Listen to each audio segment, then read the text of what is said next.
je veux vous raconter une histoire. Dès le plus jeune âge, pour moi, le ballon c'était tout.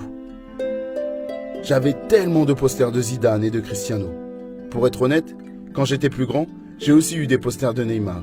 Ce qu'ils trouvent très amusant, mais c'est une autre histoire.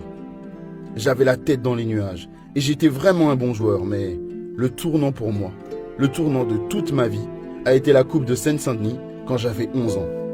On a atteint les demi-finales. Je n'avais jamais joué dans un stade aussi grand avec autant de spectateurs. J'étais terrifié. Je veux dire, vraiment, je n'arrivais presque pas à courir tellement j'avais peur. J'ai à peine touché le ballon. Et je n'oublierai jamais, après le match, ma mère est descendue sur le terrain et m'a attrapé par les oreilles. Pas parce que j'avais mal joué, parce que j'avais eu peur. Elle m'a dit, tu vas te rappeler de ce moment toute ta vie. Tu dois toujours croire en toi, même si tu échoues.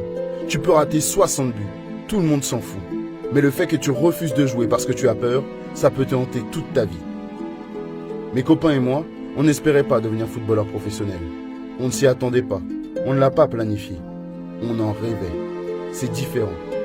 Certains enfants ont des posters de super-héros sur les murs de leur chambre. Les nôtres étaient couverts de footballeurs. Parfois, les gens me demandent pourquoi tant de talents viennent des banlieues. Comme s'il y avait quelque chose dans l'eau qu'on y boit, ou que nous nous entraînions d'une manière différente, comme Barcelone ou quelque chose comme ça. Mais non. Si vous venez à l'AS Bondy, je suis désolé, mais vous ne verrez qu'un club humble et familial. Des immeubles d'appartements et des terrains en synthétique. Mais je pense que le football est juste différent pour nous. C'est essentiel, c'est quotidien. C'est comme le pain et l'eau. Nous sommes des passionnés.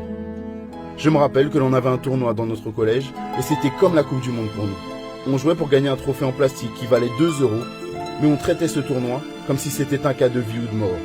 Dans le 93, ton honneur est toujours en jeu. Et c'est marrant parce que la règle était que chaque équipe devait être mixte, filles et garçons. Malheureusement, toutes les filles ne voulaient pas jouer dans le tournoi, donc on devait négocier. Je me rappelle avoir dit à une copine que si elle donnait tout sur le terrain et que l'on gagnait la coupe, je lui achèterais un nouveau livre de coloriage. Je la suppliais.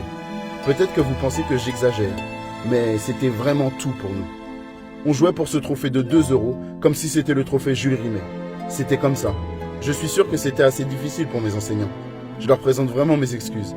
Je me souviens un jour rentrer à la maison avec 9 avertissements différents du directeur. Quand j'avais 11 ans, je suis allé à Londres pour m'entraîner quelques jours avec les équipes de jeunes de Chelsea. Quand je suis rentré à la maison, mes copains m'ont vu et j'ai dit « J'étais à Londres avec Chelsea. » Pff, non, c'est impossible. J'ai dit « Non, je vous jure.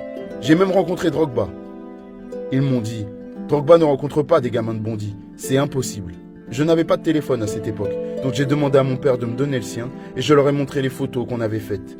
C'est là qu'ils m'ont enfin cru. Mais la chose la plus importante, c'est qu'ils n'étaient pas jaloux. Pas du tout. Ils étaient juste stupéfaits. Je n'oublierai jamais ce qu'ils m'ont dit. Waouh! C'est comme si on vivait ce moment avec toi, Kylian. Ça montre ce que ça représente pour nous. Aller dans ces clubs, c'est comme visiter une autre planète. Aux enfants de Bondy, aux enfants d'Île-de-France, aux enfants des banlieues, nous sommes la France. Vous êtes la France. Nous sommes les rêveurs fous et heureusement pour nous, rêver ne coûte pas grand-chose. En fait, c'est gratuit. N'oublie jamais ça, même si quelqu'un te dit le contraire.